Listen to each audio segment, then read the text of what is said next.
এখন ওনারা আমি প্রচারণা করে দিচ্ছি আজকে ভালো করে।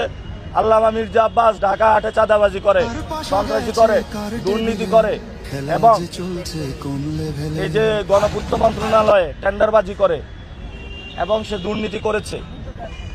এখন এটা যদি তার প্রচারণা হয় তাহলে ভালো।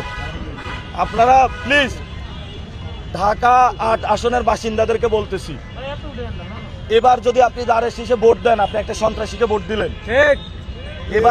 এবার শাপলা গলিতে দেন, যখন মির্জা আব্বাস থাকবে না তখন দানের শীষে দিয়েন, তবে সন্ত্রাসীকে সহযোগিতা করবেন না। এখন একজন সন্ত্রাসী আইসা যদি দানের শীষের লয়ে দাঁড়ায় থাকে, তাকে কি ভোট দেওয়া উচিত? আমার মনে হয় তো তারেক রহমানও বিপদে আছে এই মির্জা আব্বাসকে নিয়ে, খুবই বিপদে আছে।